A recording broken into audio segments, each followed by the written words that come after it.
All right, let's get to the good stuff. Is Polkadot an Ethereum killer? Alright, welcome back everybody to Altcoin Daily, where you subscribe for a video on cryptocurrency every day, demystifying this cryptocurrency market. My name's Austin. In today's video, I want to have a very real conversation about Polkadot, one of the top altcoins in the space, and its potential in 2022 and beyond, right from the horse's mouth.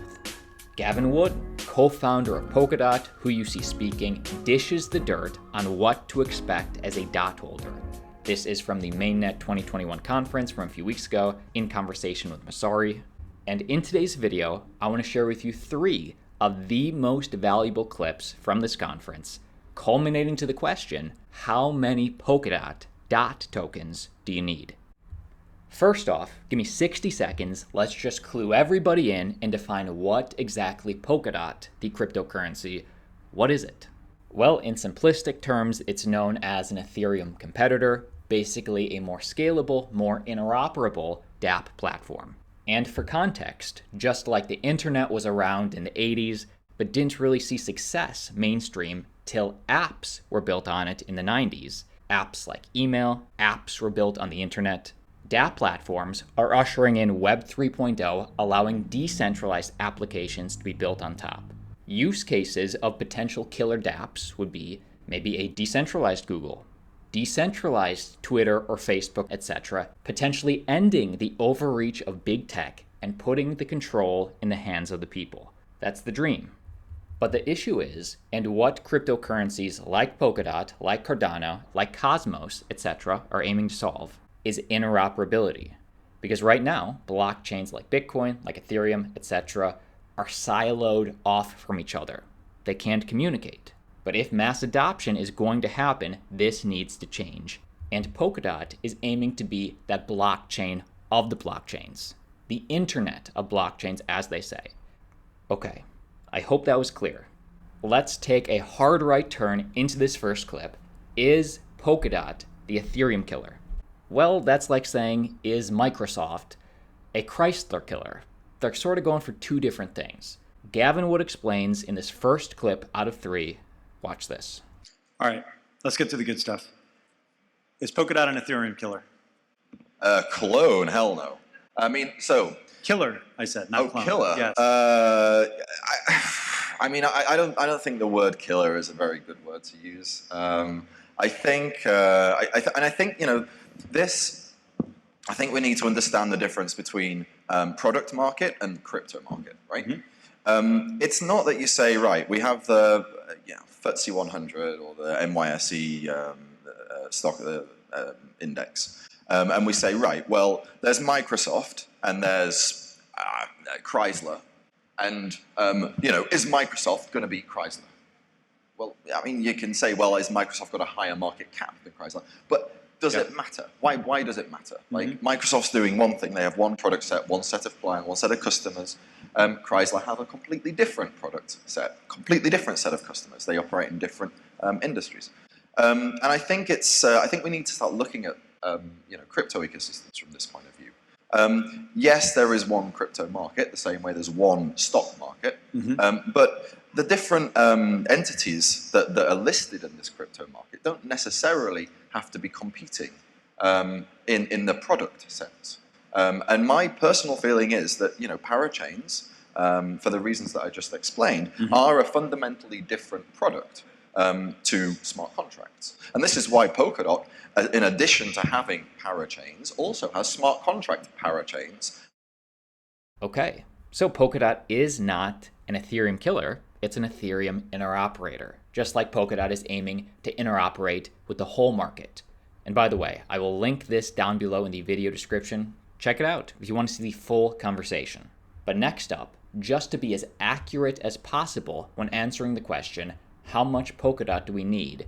Next up, we have to answer the question, well then how is Polkadot better from other competing interoperability cryptos? How is it better than Cosmos? How is it better than ETH2 when ETH2 eventually launches? Well, in this next clip, listen to Gavin Wood explain that Polkadot, in his mind, was designed better. It's a meta blockchain, which Gavin will explain, essentially making it future-proof. And although this is a very technical answer, really listen, because after explaining future-proof, Gavin will also explain how the chain is more secure. Polkadot has shared security with its parachains, which is very different from blockchains like Cosmos. Watch this 2.5-minute clip, very technical, but very valuable. Watch this. Without saying because Polkadot is better, can you help people understand some of the design decisions and kind of differentiation between something like the Cosmos ecosystem or ETH2 as it's conceptualized and designed? We're not there yet, but the goal is to have these shards which sound a lot like parachains. They do, don't they? And if you look at the underlying designs of Polkadot and ETH2, there are some similarities, which is perhaps not that surprising. Okay, there's a few key differences. One is that Polkadots are fundamentally a meta protocol, right? This means that most of the business logic for Polkadot, like the parachains or the shards, all of this kind of stuff, staking, like nominated proof of stake, that's Polkadot's staking system, governance, voting, all this kind of stuff. This is actually encoded in WebAssembly, right? And it's stored on the chain. What this means is that the chain can decide to upgrade this logic whenever it wants. It's not beholden to validator voting or even coin holder voting if you don't want it to be. It's entirely what the logic decides. And this is only possible because it's a meta protocol. It's a protocol that itself runs a protocol. And the base level protocol of Polkadot is super simple. It's actually basically the same for every parachain on Polkadot, including Polkadot itself. It's just a WebAssembly executor, right? It's like a WebAssembly virtual machine. Doesn't include any kind of abstractions for things like accounts. Doesn't even include a cryptocurrency. The cryptocurrency that is the DOT token is actually part of this WebAssembly program. Polkadot's core protocol doesn't include a token. And it's that level of abstraction that allows us to sort of be fairly certain that we're future-proof. In terms of like its comparison to like other chains like Cosmos that really sort of build themselves as interoperability, I think it's like not entirely unfair to characterize it that way. But there is a really crucial difference between Polkadot and Cosmos, and that's that Polkadot is it's really like a community of chains that share their security. This means that you get guaranteed secure interoperability between the chains. Basically, the chains can send messages, and those messages are guaranteed to arrive, and they're guaranteed not to be in any way corrupted. They're guaranteed that the sending chain won't have reverted and then finalized some other block later because of some economic attack, for example. And this is, like, I think, crucially different because it allows you to build like truly composable applications rather than just kind of an almost like lossy network. All right, pretty interesting. Give me your thoughts down below in the video comment section. By the way, hit the like. It supports me, it helps get this content out there. And if this is a little too technical, let me know. But Gavin Wood, he's a technical guy. That's his core competency. And it's really interesting to live in the internet age and have access to this information.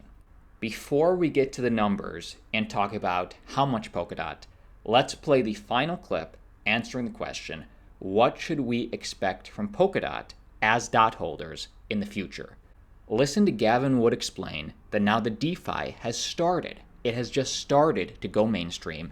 The next step is onboarding the non-crypto users. The rest of the world that is not yet in crypto, and that's exactly what Gavin is focusing on. Watch this. As you just take a 30,000-foot view of the world, what do we have to solve next? Maybe is the closing question here. I think one of the things that I'm excited for over the next year or so is really bringing on users that don't have and don't want to have crypto holdings. And this is something that I think Polkadot's uniquely in a position to capitalize on, primarily because it doesn't have this users need to pay fees to the platform model. So you want to transact on Ethereum, users have to hold Ether to do that. That means your applications have not just to get users interested in their application proposition, they also have to get users to actually get some Ether to use their application. And this, I think, is a huge barrier, and one that I would like to see teams within the Polkadot ecosystem remove completely by having, for example, users prove, maybe through an SMS, maybe through other social media accounts, that they are an individual person, and then giving them transactability for free. So not relying on this need to hold tokens to actually use a crypto application. And I think that's really a needed hurdle to get over before we can truly get to mainstream adoption. The holy grail of, much like the internet, having people use crypto without knowing that they're using crypto. Exactly. Like he said, next step is onboarding the rest of the world. Give me your thoughts down below. But having said all that, now that we understand what Polkadot is and the value that Polkadot may potentially have in the future, let's talk numbers. How much Polkadot do you need to become a cryptocurrency millionaire? And by the way, I am not a registered financial advisor. I have no clue what the price of any of these cryptos will do tomorrow, and neither do you. But it is fun just to look at some of these numbers, right? That's the fun of crypto. Right now, the price of Polkadot is around $34. Well, what if we can get to $100? If DOT goes to $100, then you'll need 10,000 DOT to be a crypto millionaire. If DOT goes to $500, you'll only need 2,000 DOT. And if DOT goes to $1,000 per coin, then you'll need 1,000 DOT tokens. Now, what's the most realistic? Well, I would say for this bull run, if Bitcoin can crack over $100,000, whether it's this year or 2022, I would say that DOT going to $100 would be the most realistic. Now, Polkadot by the year 2030, by the year 2040, dare to dream. Anything is possible with crypto, although investing is extremely risky, so never invest more than you're willing to lose. But it's fun to check out the numbers. If you got value from today's video, give it a like. If you would like this sort of analysis with a different altcoin, comment below. I'm always checking the comments. But like always, check out our Gene Simmons interview just dropped yesterday, and see you tomorrow.